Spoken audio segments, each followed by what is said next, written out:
यात्रा का ये समय अब मुझे बहुत पसंद आने लगा था। इतने सारे सवालों के साथ वहां न जाने कितने ही लोग इकट्ठे हो चुके थे और वो एक के बाद एक अपने अपने सवाल मंग टोशन से पूछ रहे थे कि तभी सभी लोगों के बीच बैठा हुआ आदमी खड़ा हुआ और फिर बुद्धिस्ट मंग से पूछने लगा। अगर इन बातों से सब ठीक हो जाता है तो इंसान इतनी जल्दी दुखी क्यों हो जाता है? गुरुजी, मुझे आपसे ये जानना है कि जो भी दुख मुसीबतें हमारी जिंदगी में आती हैं वो सारी ही अलग होती हैं, यानी कि उन सभी के लिए अलग अलग उपाय किए जाते हैं। मुझे आपसे जानना है इन सभी दुखों और मुसीबतों से आखिर किस तरह से सामना किया जाए। क्या कोई ऐसा उपाय नहीं जिसको हम सभी एक साथ अपनाएं और अलग अलग तरह की मुसीबतों का सामना हम आसानी से कर पाएं?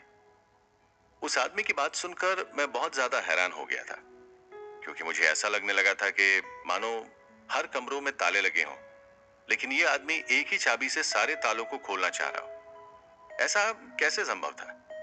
कुछ उपाय हर तरह की मुसीबत और हर तरह के दुखों पर काम कर जाएंगे, ऐसा कैसे हो सकता है? मेरे लिए तो ये मुमकिन नहीं था। इसीलिए मुझे लगा कि मंग टोशिन शायद इस आदमी को जवाब में ना कह देंगे। लेकिन इससे भी ज्यादा हैरानी मुझे तब हुई जब उन्होंने मुस्कुराते हुए उस आदमी को यह जवाब दिया कि हाँ, इसका उपाय संभव है। ऐसी कुछ बातें हैं जिनका ध्यान रखते हुए हम हर तरह के दुखों और हर तरह की मुसीबतों से आसानी से बच सकते हैं। मुझे ऐसा लग रहा था जैसे मुझे उनकी ये बातें रिकॉर्ड करनी चाहिए।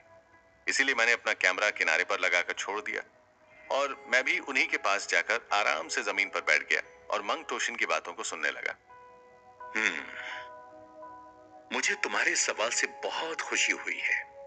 तुमने एक ऐसा सवाल पूछा है जिसको जानने के बाद यहां बैठे लगभग सभी लोग अपनी जिंदगी को आसानी से, बिना किसी परेशानी से डरे हुए ही जिएंगे।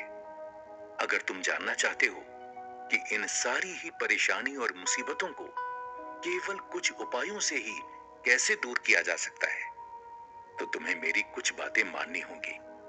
भले तुम्हें लगे कि ये बातें बहुत कठिन है और इन्हें मानना थोड़ा सा मुश्किल है, लेकिन अपने आप को पूरी हिम्मत और शुद्ध विचारों के साथ इन बातों को मानने के लिए जरूर मना लेना। क्योंकि जब तक तुम अपने मन पर काबू नहीं पाओगे और खुद को यह काम करने के लिए राजी नहीं करोगे, तब तक तुम्हारा मन परेशानियों से लड़ने के काबिल नहीं बन पाएगा। इसीलिए मेरी बातों को अब जरा ध्यान से सुनना। गौतम बुद्ध ने सारनाथ में दिए अपने पहले उपदेश में भी दुख के बारे में बात की थी। बुद्ध ने कहा था कि दुख के बारे में अच्छे से जान लेने के बाद ही सुख मिलता है। उन्होंने बताया था कि हर इंसान कभी न कभी दुखी होता ही है। हर इंसान को यह जान लेना चाहिए कि दुख का कारण क्या है, क्यों दुख आता है और दुख को खत्म करने के क्या उपाय हैं। क्योंकि हर तरह के दुख से छुटकारा पाया जा सकता है। इन बातों को जो इंसान समझ लेता है वो किसी भी हालत में परेशान नहीं होता है। एक बात हमें पहले समझनी होगी, आज हर इंसान किसी न किसी बात को लेकर परेशान है, या कहा जा सकता है कि दुखी है। बुद्ध का कहना है कि दुखी होने से परेशानियां खत्म नहीं होती हैं। हर इंसान को दुख से छुटकारा पाने के लिए उससे जुड़ी बातों पर विचार करना चाहिए। इसके लिए बुद्ध की सीख से मदद लेकर हम अब 4 बातों को सीखेंगे। नंबर 1, दुख एक बड़ा सच है। महात्मा बुद्ध की पहली सीख कहती है कि संसार में दुख है और ये एक बड़ा सच है जिसे हमें मानना ही होगा। बुद्ध कहते हैं कि इस संसार में कोई भी इंसान ऐसा नहीं है जिसे दुख ना हो। उनके मुताबिक दुख को एक सामान्य स्थिति समझना चाहिए, इसे खुद पर हावी नहीं होने देना चाहिए। इसलिए हर इंसान को दुखी होने पर परेशान नहीं होना चाहिए, बल्कि इसके उल्टा खुद को खुश रखने की कोशिश करनी चाहिए। नंबर 2, अब हमें दूसरी सीख को जानना चाहिए कि दुख का एक कारण है। महात्मा बुद्ध ने अपनी दूसरी सीख में दुख के कारण का जिक्र किया था। बुद्ध का कहना है कि हर दुख की वजह वो है जिसे हम तेज इच्छा कहते हैं। इसलिए किसी भी चीज के लिए तृष्णा यानी कि तेज इच्छा नहीं रखनी चाहिए। यानी कि कहा जा सकता है कि किसी चीज या इंसान से उम्मीद नहीं रखनी चाहिए। जब हम किसी से उम्मीद रखते हैं और उम्मीद कभी पूरी नहीं होती है, तो हमारे दिल को अजीब परेशानी का सामना करना पड़ता है, और ये परेशानी ही असल में दुख का कारण होती है। इसीलिए किसी दूसरे से उम्मीद ना लगाएं और किसी भी चीज की तेज इच्छा ना करें। नंबर 3, अब हमें तीसरी बात पर ध्यान देना है, जिसमें बुद्ध ने यह बताया है कि हर एक दुख का निवारण है। यानी किसी भी तरह का दुख हो, उसे दूर किया जा सकता है। उनका कहना है कि हर इंसान को यह समझना चाहिए कि कोई भी दुख हमेशा नहीं रहता है, उसे खत्म किया जा सकता है, समाप्त किया जा सकता है। परेशानी चाहे जितनी भी बड़ी क्यों ना हो, उसका हल निकलना संभव है, और कोई भी ऐसी परेशानी इस दुनिया में है ही नहीं जिसका कोई भी उपाय ना हो। नंबर 4, अब हमें चौथी खास बात पर ध्यान देना होगा कि हर दुख का एक उपाय है। बुद्ध का कहना है कि हर दुख को दूर करने का उपाय मौजूद होता है। हर परेशानी के कारणों के उपाय भी मौजूद हमारे आसपास ही होते हैं।